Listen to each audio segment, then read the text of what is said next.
المبارك وكل دعا بحاجته عسى الله يقضي الحاجات امين يا رب العالمين في خير ولطف وعافيه. سمعنا ما شاء الله كلام الصالحين واسماء الصالحين. قال الشيخ الكبير العظيم الولي الصالح المجاهد الامام المحدث عبد الله بن المبارك: اذا ذكر الصالحين في مجلس تنزل الرحمه. عند ذكر الصالحين تنزل الرحمة. إذا ذكر الصالحون تنزل الرحمة. عند ذكر الصالحين تنزل الرحمة. هكذا قال الشيخ عبد الله بن المبارك. ونحن ما شاء الله ذكرنا سيدنا سلطان الملال العيدروس الأكبر، ولي كبير وعالم وصالح وله ذرية صالحة، وهو أول من ألف من السادة البعلوي. قبله ما كان شيء كتب موجودة منسوبة للسادة البعلوي، وإنما وصايا وإجازات وبركات وتوجيهات. بعد ما ظهر سيدنا سلطان الملال بدأ التأليف في أسرة البعلوي، ثم استمر التأليف هذا في أسرة البعلوي كلهم، ليس في العيدروس فقط، ولكن قد يكون العيدروس هم أكثر الذين ألفوا الكتب من السادة البعلوي رضي الله عنهم وأرضاهم. Bismillahirrahmanirrahim. Alhamdulillahirabbil alamin. Allahumma shalli wa sallim ala sayyidina Muhammadin wa ala ali sayyidina Muhammad wa ba'du. Beliau membuka ceramahnya pada malam hari ini dengan muji kepada Allah Subhanahu wa taala, kemudian baca shalawat munjiat.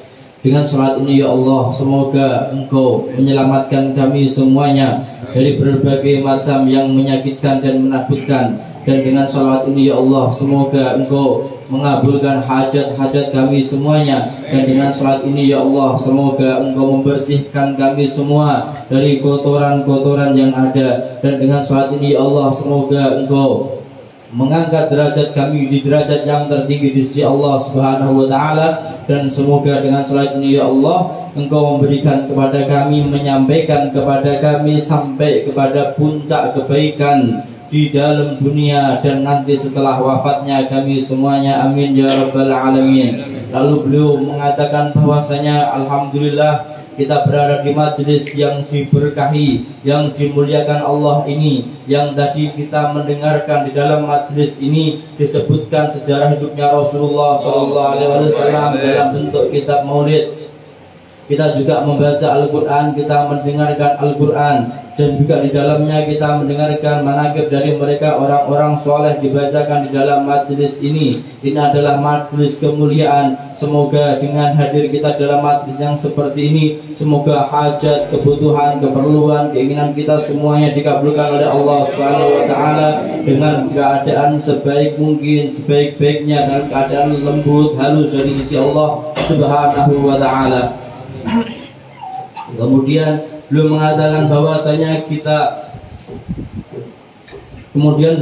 bahwasanya telah berkata seorang walinya Allah, kekasihnya Allah, seorang yang memiliki derajat yang sangat agung, yang sangat tinggi di sisi Allah, yaitu Syekh Abdullah bin Mubarak, yang beliau mengatakan bahwasanya ketika kita mengingat, menuturkan orang-orang soleh, maka akan Allah turunkan rahmat kasih sayang Allah Subhanahu wa taala. Dan tadi kita mendengar bagaimana disebutkan dari nama-nama orang soleh dalam qasidah yang dibacakan, yang kita dengarkan tadi, yang kita mengetahui bahwasanya Sayyidina Al-Idrus adalah dari kaum sadah pertama kali yang mengarang kitab. Sebelumnya para sadah tidak ada yang mengarang kitab, kecuali hanyalah wasiat, hanyalah ijazah, taujihat dan lain sebagainya. Kemudian datanglah masanya Sayyidina Al-Idrus. Pada masa itu beliau yang pertama kali mulai untuk mengarang kitab dari kaum sadah al-Ba'alawi semuanya. Setelah itu mereka baru berlomba-lomba untuk menulis kitab. Dan sampai sekarang kita lihat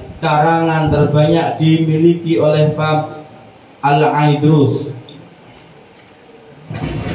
طبعا سيدنا السلطان الملا وغيره من السلف البعلوي لم يشتهروا فقط بالذكر والولاية، إنما اشتهروا بالعلم، وبارك الله لهم في أذكارهم وأعمالهم بسبب أنهم أول شيء وضعوا رجلهم على طريق العلم، أولا على قدم العلم. لا تنفع عبادة ولا ينفع ذكر إلا بالعلم، ولا تنفع أي أعمال إلا إذا كانت مبنية على أساس علم. قال الحين أحمد بن حسن العطاس: ومن كمال عقل سيدنا سلطان الملال العيدروس الأكبر أنه كان إذا جاء إليه مريد لا يقريه ولا يقريه في شيء من علوم الفقه أو التصوف إلا ولا بد إذا يبغى يقرأ في الفقه يقرأ في التصوف، وإذا يبغى يقرأ في التصوف يقرأ كتاب أيضا في الفقه حتى ينطلق هذا المريد على جناحي العلم وجناحي العبادة والزهادة والسلوك، سلوك أهل الصوفية. أيضا سيدنا سلطان الملا عيدروس الأكبر طبعا تميز خصائص كثيرة وفضائل عظيمة، أبرزها هي أنه كان رحمة للناس في وقته، وسمي بشمس الشموس. ليس شمس، هو ما هو شمس الشمس إلا في السماء، إنما هذه كناية عن أنه كان للناس مثل الشمس للأرض، عافية. الشمس للأرض عافية، تأتي بالعافية، تأتي بالرزق، وتأتي بالنباتات. وسيدنا سلطان الملا كان له الوقت وخصوصا هذا التريم مثل العافية، فكان أي واحد يحتاج شيء من أمور الدنيا يأتي إليه، أي واحد يحتاج شيء من أمور الآخرة يأتي إليه. والضيوف إذا جاءوا إلى تريم لا يسمح أبدا لأحد أن يشاركوا فيهم إلا بعد أن يبلغوا أكثر من 1000 ضيف. بعد من يبلغوا 1000 ضيف ممكن أهل تريم وبقية الحبايب أن يشاركوه في الضيوف، رضي الله عنه وأرضاه. هذه الأخلاق وهذا الكرم جعلت من العيدروس اليوم رمز بركة ونور، عند ذكره تنزل الرحمة، والكل يفتخر بهذا الشيخ وبركاته وأسراره، لأن صفاته وأعماله كانت لها علاقة بالناس، كان رحمة للناس. ليس بس الولي الصالح يجلس في بيته ويتهجد، هذا ولي صالح نعم، لكن الأفضل منه هو الذي ينفع الناس، الذي يكون نفعه متعدي، ليس نفعه لازم لنفسه فقط. ومثل سلطان الملا وغيره من أولاده، لما زوج بنت سلطان الملا أولم وليمة كبيرة جدا في تريم، قالوا أنه عزم نصف أهل تريم، نصف أهل تريم حضروا الوليمة لبنته رضي الله عنه لمدة 3 أيام، والنصف الآخر من أهل تريم أرسل إليهم المأكولات إلى بيوتهم، وعندما يأتون الضيوف يكرمهم ويطعمهم ثم يعطيهم النقود ويعطيهم أيضا الطيب، رضي الله عنه وارضاه. شوفوا هذه همته كبيرة جدا، لذلك أبدا لن تجد أبدا ذكر لأحد من المتقدمين إلا إذا كان عنده همة كبيرة، الهمة الكبيرة في نفع الناس وفي التعليم. Sayyidina Idrus Al-Akbar, beliau tidaklah hanya terkenal karena banyak zikirnya, karena kewaliannya belaka tidak, tapi beliau terkenal karena keilmuannya. Sebelum beliau menginjakkan apapun dalam banyaknya zikir atau amal, sebelumnya beliau telah menginjakkan kakinya di dalam dunia ilmu. Dia mencari ilmu, dan itulah Sayyidina Idrus Al-Akbar yang dari ilmu ini kemudian mendapatkan semuanya, sampai dikatakan oleh Habib Ahmad bin Hasan Al-Attas, tiada orang yang sempurnanya akalnya sebagaimana Sayyidina Idrus Al-Akbar. Tanda dari sempurnanya akal Sayyidina Idrus tidaklah beliau membacakan satu kitab atau mengajarkan satu kitab, kecuali Sayyidina Idrus memberikan 2 kitab sekaligus, satu kitab tentang fikih, kedua tentang tasawuf. Maka setiap beliau membaca kitab fikih, di dalamnya ada tasawuf. Ketika mengajarkan tasawuf, ada fikihnya, supaya kita ini seimbang di dalam ilmu dan amal, ibadah, zuhud, suluk kita, semuanya sempurna. Karena tiada gunanya kita memiliki ilmu tapi kita tidak mengamalkan ilmu tersebut. Ini adalah tanda kesempurnaan dari akalnya Sayyidina Idrus Al-Akbar. Selalu beliau memberikan 2 sisi ini, sehingga orang dengan 2 sayap pastilah bisa terbang. Dengan 2 hal ini, ilmu dan amal. Bagaimana kita menggabungkan antara kita memiliki ibadah dan kita memiliki akhlak. Itu yang diajarkan Sayyidina Idrus Al-Akbar. Itulah ajaran beliau, itulah yang dikenalkan beliau kepada masyarakat secara umum. Dan beliau ini lebih-lebih, beliau ini memiliki kelebihan, beliau ini memiliki keunggulan, tidak hanya dalam banyaknya zikir, banyaknya ibadah, terkenal karena kewaliannya tidak, tapi belum memiliki keunggulan yang luar biasa, yaitu dalam memberikan manfaat kepada orang lain. Sampai disebut beliau adalah Syamsus Syumus, artinya secara bahasa adalah mataharinya berbagai macam matahari. Maknanya bukanlah matahari yang kita lihat, enggak. Beliau maknanya matahari ini tidak matahari yang panas begitu, tidak. Tapi matahari ini adalah benda yang memberikan manfaat kepada semua orang yang ada di bumi. Karena ada matahari orang bisa berkembang, karena ada matahari orang bisa bekerja, karena ada matahari maka tumbuhan bisa tumbuh. Itulah maknanya matahari, matahari yang asyams yang fi'afiyah. Karena itu Sayyidina Idrus Al-Akbar, beliau ini adalah bagaikan matahari yang menerangi, yang memberikan manfaat, memberikan faedah, memberikan afiat kepada semua orang yang ada di bawahnya. Karena tiada orang yang lemah datang kepada Sayyidina Idrus kecuali dia akan membantunya. Tidak ada orang yang kekurangan, orang fakir, orang sakit datang kecuali beliau akan membantunya. Bahkan Sayyidina Idrus Al-Akbar ini, beliau ini menerima tamu sampai 1000 orang. Setiap tamu datang ke Tarim, maka pertama kali masuk dulu ke rumahnya Sayyidina Idrus Al-Akbar, dan tidak memperbolehkan beliau siapapun untuk membantu beliau di dalam menjamu tamu tersebut. Yang menjamu hanya beliau Sayyidina Idrus Al-Akbar. Sampai beliau mengatakan kalau tamu itu lebih dari 1000 orang, silahkan ambil yang lebihan 1000 tadi, silahkan kalian bantu. Kalau tamu itu kurang dari 1000 atau jumlahnya 1000, maka itu saya sendiri yang akan menjamu mereka, melayani mereka, kebutuhan mereka, semua aku yang memberikan. Ini adalah himmah, semangat, cita-cita, tekad yang amat besar dari Sayyidina Idrus Al-Akbar. Bahkan ketika putrinya beliau menikah, beliau memberikan jamuan separuh ahli Tarim semuanya.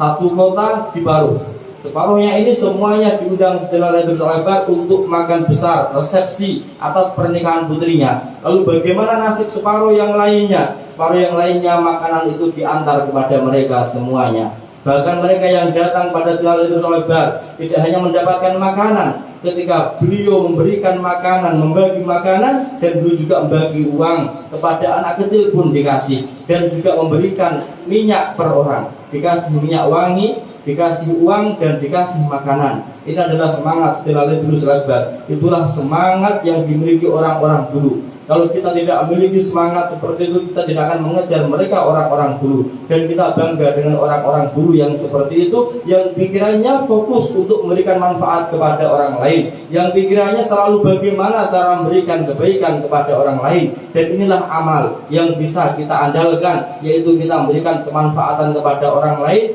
Amal yang mutaaddi, amal yang ada imbasnya, ada objeknya, kita berbagi. Tidak amal yang untuk diri kita sendiri sebagaimana zikir, sholat, tidak. Tapi mereka orang-orang salaf fokus untuk supaya mereka beramal dan bermanfaat kepada orang lain, sebagaimana yang diceritakan oleh beliau tentang manaqib dari Sayyidina Idrus Al-Akbar tadi. واستمر الخير بهذه الأسرة المباركة في أولاد سيد سلطان ملا حتى وصل إلى سلطان العارفين الشيخ عبد الله بن شيخ بن عبد الله بن شيخ بن عبد الله بن أبي بكر العيدروس.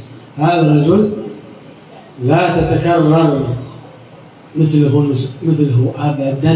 الشخصيات نسخة لا تتكرر. الشيخ عبد الله بن شيخ كريم وفاضل، وسافر للهند لأجل يقضي ديون أهل تريم. الآن ممكن واحد أخوه عنده دين ما يريد يقضي دين أخوه بخيل، وهذا الشيخ عبد الله بن شيخ سافر للهند لأجل يقضي ديون أهل تريم، وبالفعل قضى ديون أهل العلم من أهل تريم.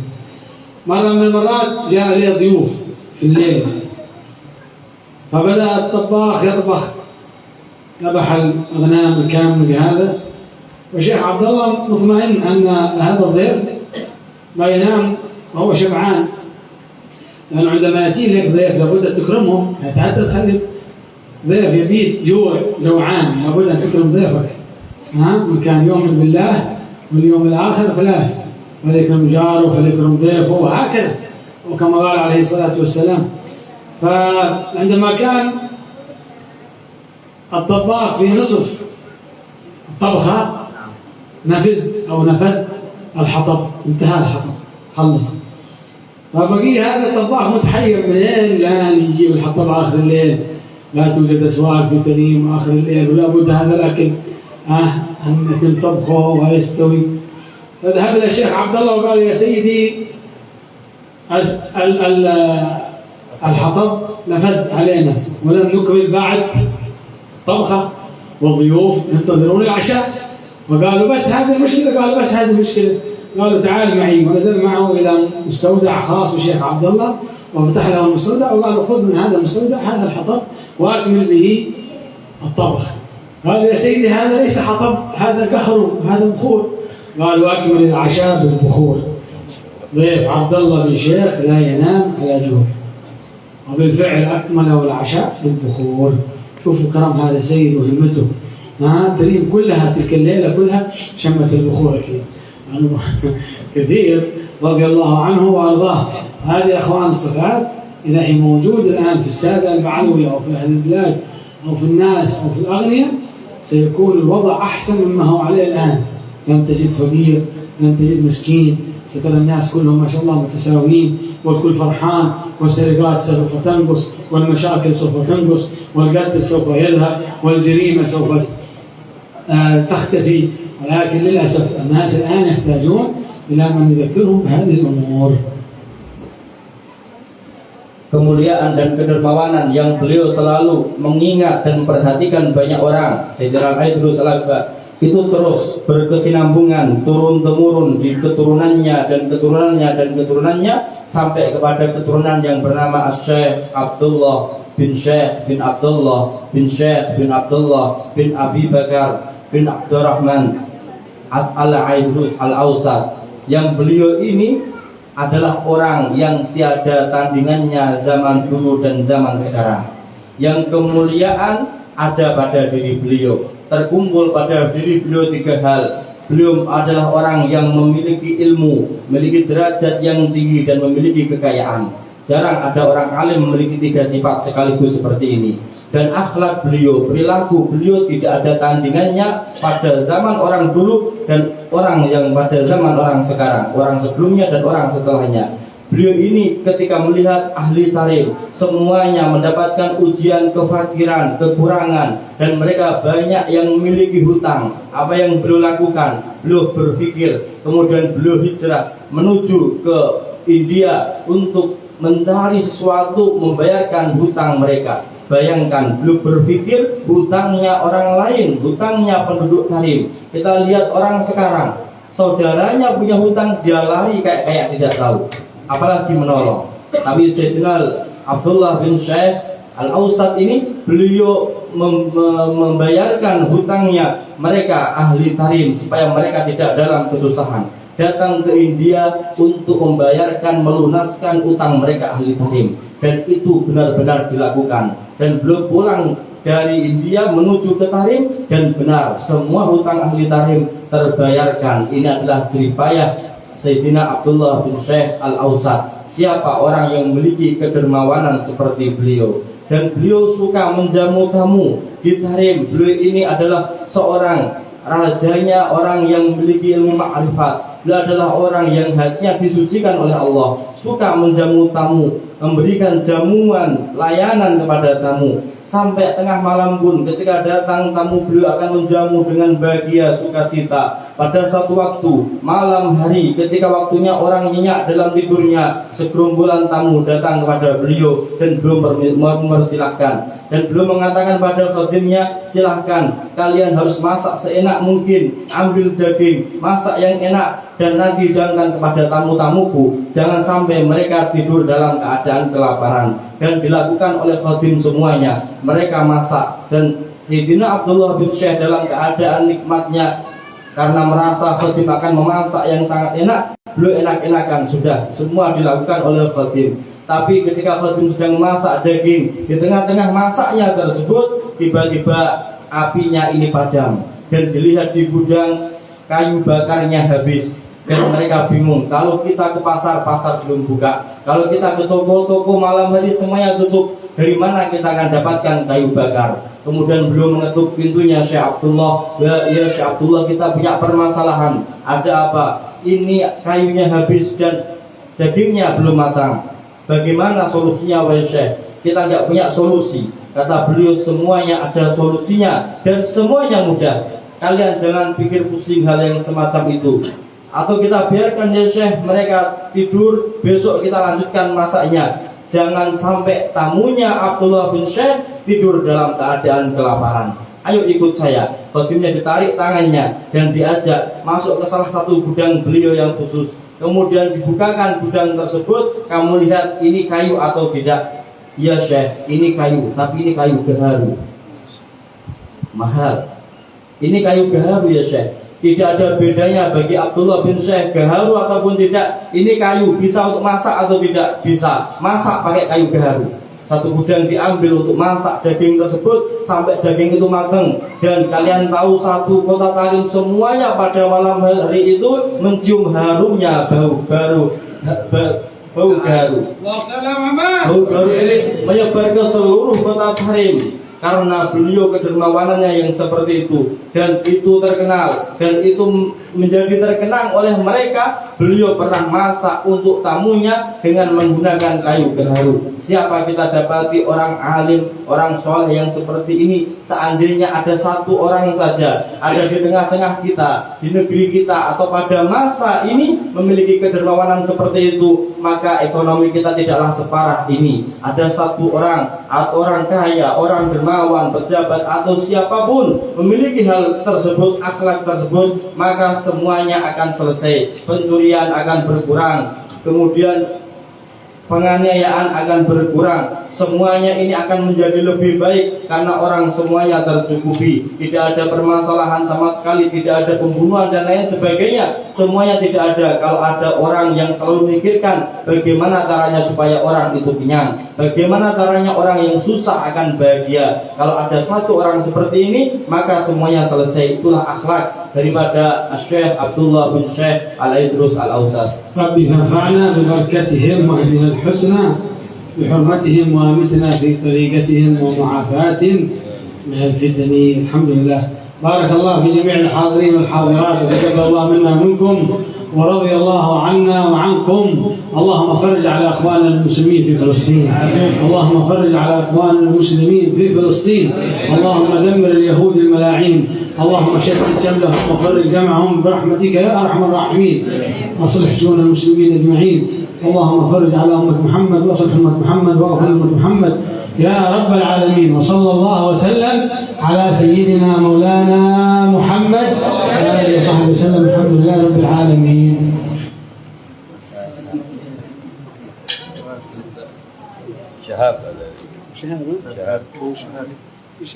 Kemudian belum mengakhiri dengan doa, semoga Allah memberikan solusi kepada semua saudara kita yang ada di Palestina, dan kita mendapatkan keberkahan para salaf sadal balawi. Allah memberikan kemanfaatan kita dengan keberkahan mereka, dan Allah memberikan husnul khatimah kepada kita semuanya, dan kita aman dari berbagai macam fitnah, serta semuanya umat Rasulullah Shallallahu Alaihi Wasallam segera mendapatkan solusi, kebahagiaan dan jalan keluar. Sebagai penerjemah, kalau ada salah kata mohon maaf. Wassalamualaikum warahmatullahi wabarakatuh. Bismillahirrahmanirrahim. Alhamdulillahi rabbil alamin. Allahumma shalli wa sallim wa barik ala sayyidina Muhammadin wa ala alihi wa sahbihi ajma'in. ولقد أشرت لنعت من أصابه ضحي القلوب وتهيج الأشيانا والله قد أثنى فما يساوي القول منا ويكون ثنانا لكن حبا بالصرائر قد دعا لمديح صفة ربنا وحدانا وإذ اتججنا بالمودة هاهنا نرفع عيد فقرنا ورجانا للواحد الأحد العلي إلهنا متوسلين بمن إليه دعانا مختاره وحبيبه وصفيه زين الوجود به الإله حبانا يا ربنا يا ربنا يا ربنا بالمصطفى اقبلنا واجب دعوانا أنت لنا يا ظهرنا في هذه الدنيا وفي أخرانا أصلح لنا الأحوال واغفر ذنبنا ولا تؤاخذ ربي إن أخطانا واسلك بنا في نهج طه المصطفى ثبت على قدم الحبيب خطانا أرنا بفضل منك طلعة أحمد في بهجة عين الرضا ترعانا واربط به في كل حال حبلنا وحبال من ود ومن والانا والمحسنين ومن أجاب نداءنا وذوي الحقوق وطالبا أوصانا والحاضرين وسعيا في جمعنا ها نحن بين يديك أنت ترانا ولقد رجوناك فحقق سؤلنا واسمع بفضلك يا سميع دعانا وانصر بنا سنة طه في بكاع الأرض واجمع كل من عادانا وانظر إلينا واسكنا كأس الهنا واشف وعافي عاجلا مرضانا واقض لنا الحاجات واحسن ختمنا عند الممات واصلحا عقبانا يا ربنا واجمعنا وأحبابا لنا في دارك الفردوس يا رجوانا يا ربنا واجمعنا وأحبابا لنا في دارك الفردوس يا رجوانا يا ربنا واجمعنا وأحبابا لنا في دارك الفردوس يا رجوانا بالمصطفى صل عليه وآله ما حركت ريح الصباح صانا سبحان ربك رب العزة عما يصفون وسلام على المرسلين والحمد لله رب العالمين. العالمين. الصلاة والسلام عليك يا سيد المرسلين. الصلاة والسلام عليك يا خاتم النبيين. الصلاة والسلام عليك يا من أرسله الله رحمة للعالمين. ورضي الله تعالى عن أصحاب رسول الله أجمعين. آمين.